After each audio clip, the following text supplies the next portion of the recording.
Thank you very much, Ambassador Burghardt, for sitting with us today.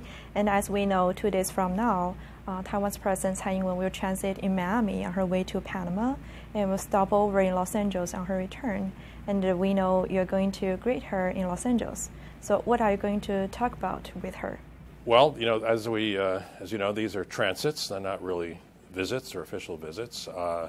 They're mostly to enable the Taiwan president to make the trip with convenience and to do refueling of the plane and things like that. So generally, I'll have the trips are useful for us to have a conversation with the Taiwan president, and also riding around in the car with the people like the National Security Advisor and the Foreign Minister. And we have lots of issues to talk about. I know people in your audience are probably most interested in cross-strait relations issues, but I think they should also understand that the United States and Taiwan have, although we have an unofficial relationship, we have a lot of business to do with each other.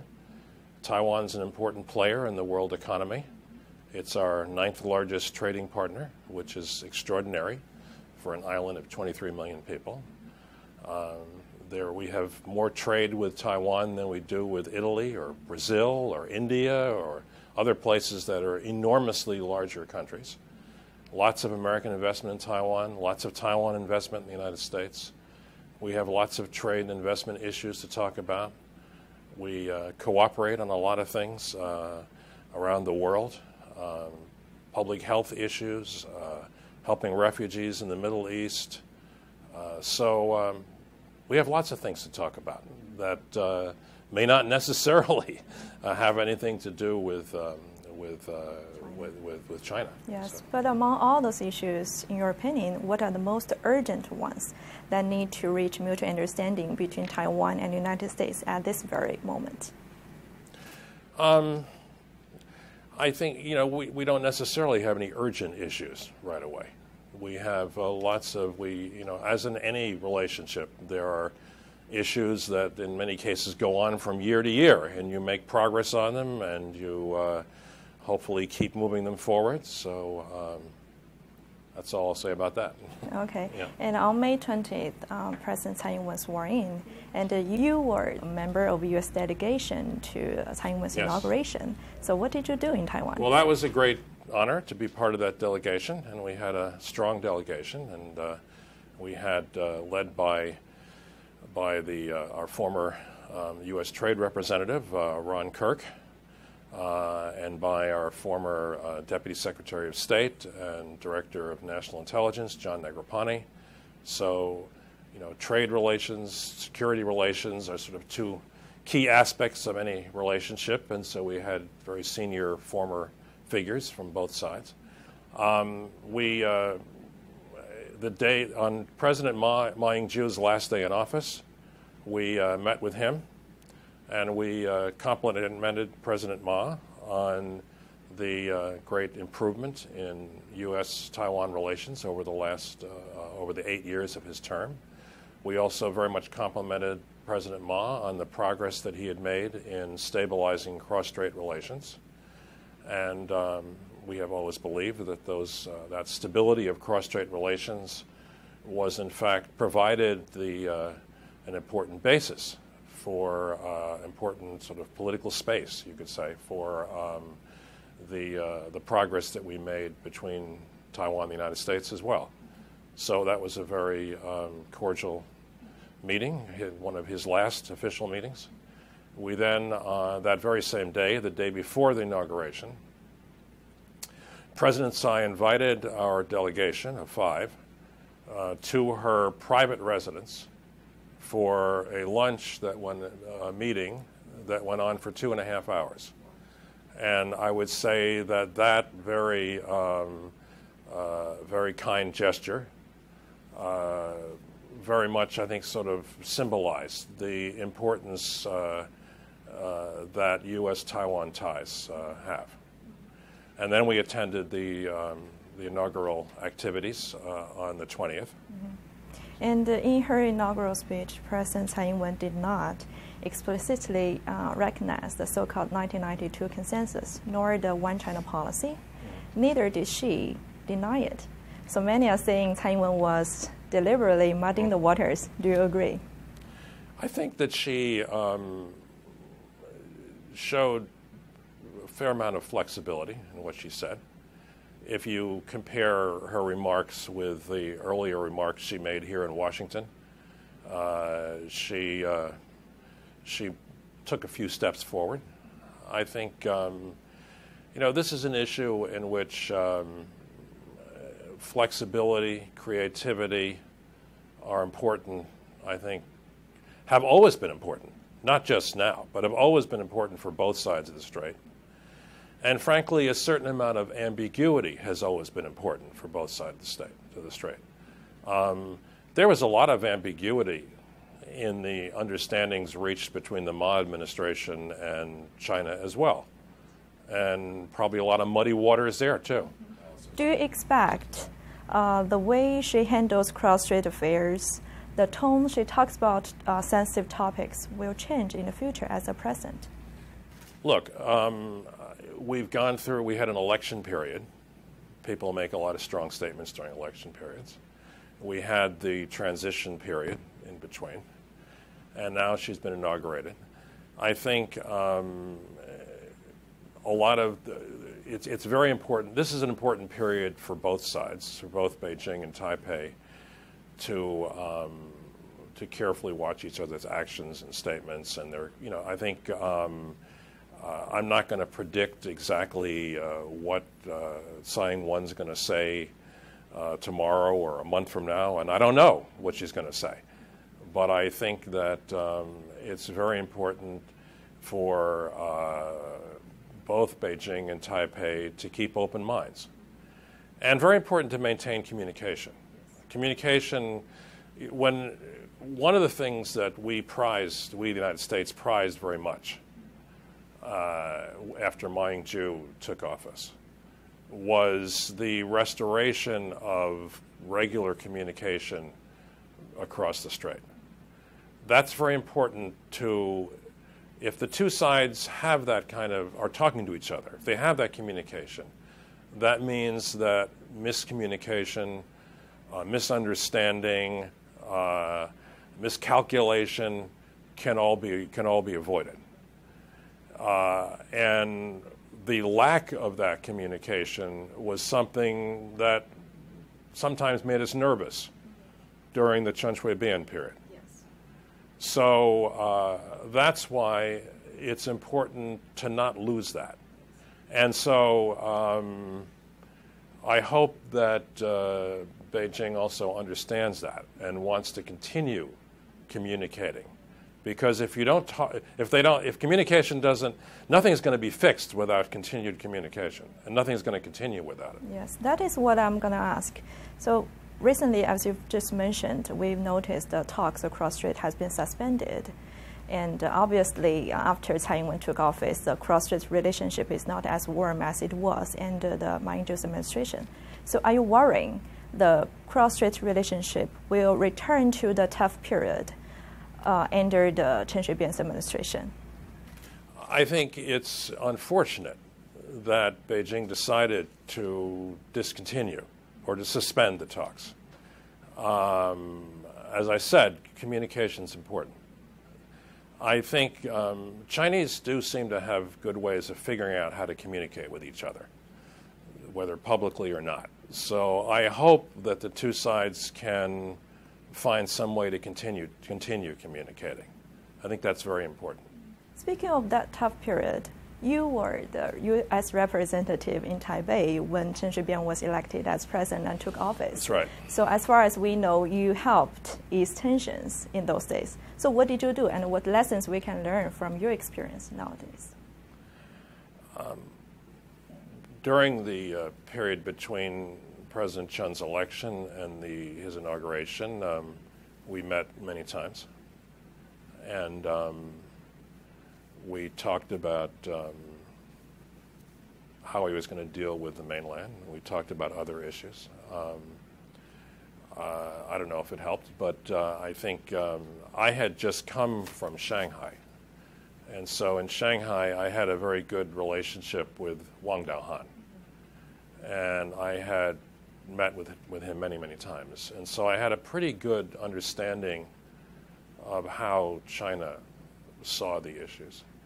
And so I was able to share with President Chun some of that experience and background. Mm-hmm. Do you see the current hostile non-contact thing is becoming the source of miscalculation, which could even lead to military conflicts in that region? I don't think we're not at a crisis stage. I think we're at a stage where there's a lot of watching each other and listening to each other, and I think that with goodwill, that the two sides should be able to find a way to continue to communicate. I hope there is goodwill on both sides. Mm-hmm. Will the current situation across strait drive the increase of U.S. arms sales to Taiwan this year and the years to come? Our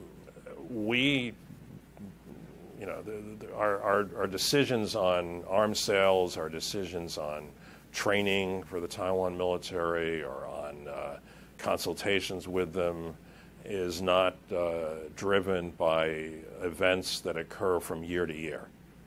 It occurs according to very long-range and long-term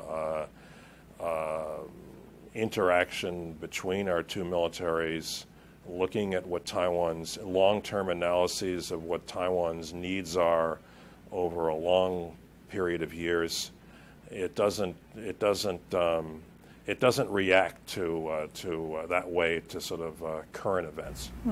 Okay. And Tsai Ing-wen has promised that Taiwan will assist the U.S. policy strategy or pivot to Asia. So more specifically speaking, how could Taiwan assist the United States on this regard? I don't know, that's a somewhat abstract sort of question. I think, look, the U.S., the pivot to Asia is often misunderstood. The main thing about the pivot or the rebalancing is simply to pay more attention to Asia.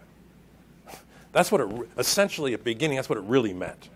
To pay less attention to the Middle East and more attention to Asia, because Asia is frankly more important to our interests and has a better future ahead of it. So that's what it really is all about. And there are aspects of that relate to economic and trade relations, to the security relationship, just the United States simply showing up more at meetings in Asia and giving it more attention, our leadership giving Asia more attention. That's what the rebalancing and pivot really is all about. How does Taiwan fit in? Well, Taiwan is, as I said, a very important trade partner. Improving our trade relationship with Taiwan. Taiwan's an important part of the supply chain for manufacturing in Asia. So there are many issues we work on with Taiwan, dealing with trade issues and trade policy issues, all of which fit into the rebalancing. And I would also say maintaining stability across the Taiwan Strait. And maintaining stability, of course, has a number of aspects to it, including maintaining a deterrent capability. All of that is part of Taiwan's role. If you want to say that Taiwan has a role to contribute toward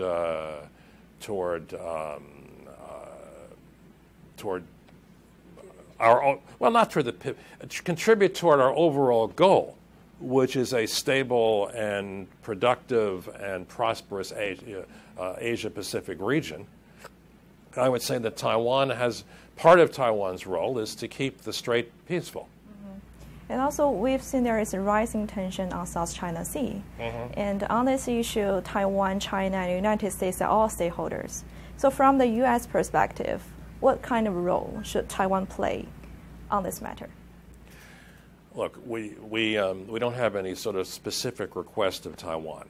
We look toward all parties involved to resolve this issue in a peaceful way, to avoid actions which exacerbate tensions, to be clear about what their claims are and what they're not. All of those are things which are contributions which any of the parties could make, including Taiwan. Mm-hmm. And when we think about the U.S. policy on Taiwan, we have to take into consideration that the United States is undergoing presidential election right now. So how could the domestic political climate impact the U.S. policy on Taiwan? And do you foresee any significant change of U.S. Taiwan policy under either Hillary administration or Donald Trump administration? One of the things that's been quite remarkable, is that U.S. not just policy toward Taiwan, but U.S. Asia policy in general, has been one of the most strongly bipartisan aspects of U.S. policy, either domestic or foreign. It has very little variation from Democratic to Republican administrations. I would say, slight little shifts of emphasis, but overall there's great continuity. And you even see that among personnel sometimes in the administration. So I would be very surprised if there were any significant changes in U.S. Asia policy or in U.S. policy regarding Taiwan, regardless of who wins the presidency in November. Mm-hmm. And then you have a long history of involvement with Taiwan, and you've worked with the DPP administration and the KMT administration. Right. So does it feel different when deal with the different two parties? Not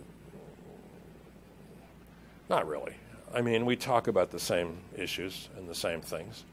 The different personalities, different people, different emphases. The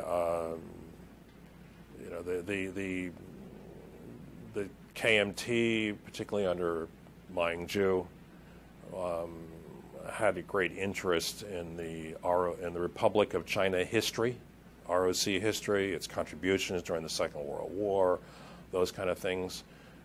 Sort of as kind of a sort of, these are not things fundamentally important to our relationship, but they're things that we notice that these administrations are interested in. And so that whole historical narrative is very important to the KMT.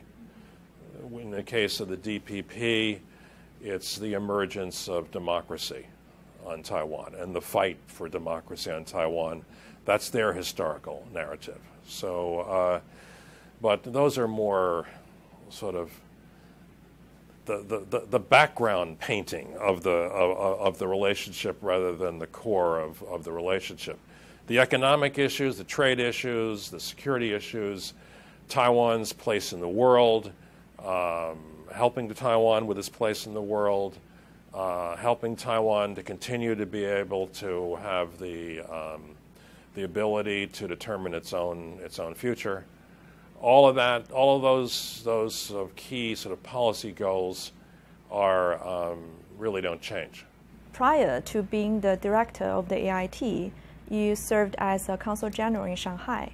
So would you please share some historical background of the 1992 consensus, which is a very important issue right now? I think it's important to remember also, as I think everyone in China knows, the term 1992 consensus was not used by anyone until 2001. No, 2000. Suu Kyi, President Ma's first national security advisor, was the first person to use that term to describe the understanding that had been reached in 1992. Before that, I mean, in all the times that I met with Wang Daohan or with Gu Zhenfu, they never called it that. They never called it the 1992 consensus because the name didn't exist. Gu Zhenfu would sometimes just call it the 1992 understanding. Mm-hmm. So would you please share some stories about how you work with Wang Daohan back those days? We had he was a wonderful man. Both Wang Daohan and Gu Zhenfu were sort of Chinese of an earlier generation. very refined people with a deep understanding of Chinese culture and history and art, who would love to talk to you about any of those subjects. Probably just as happy talking to you about Chinese porcelain from the Ming Dynasty as talking to you about cross-strait relations. And so it was very enjoyable personally to know them both on that kind of basis. I would say the other thing that was very interesting to us was that Wang Daohan had a very close relationship with Jiang Zemin. And so we came to realize that we could sometimes solve issues by simply talking to Wang Daohan about them. And that included negotiations over the bilateral bilateral U.S.-China negotiations over China's WTO accession, the arrangements for President Clinton's 1998 visit to China. When we got frustrated negotiating in Beijing, we would turn to Wang Daohan. And if he agreed with us, and after we reached an agreement, he would say, okay, 我去通天. I'll go touch heaven. Wow. And we knew what that meant, that he was going to meet with Jiang Zemin.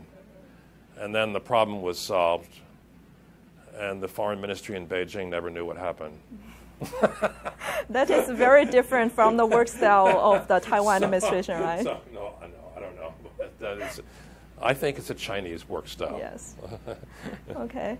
And looking back to 1996, when the first presidential election in Taiwan, and to the present, so what have you seen in Taiwan in terms of the development of democracy and any other long-term change that is really setting in? I think that the people of Taiwan deserve a great deal of credit and admiration for the development of democracy in Taiwan.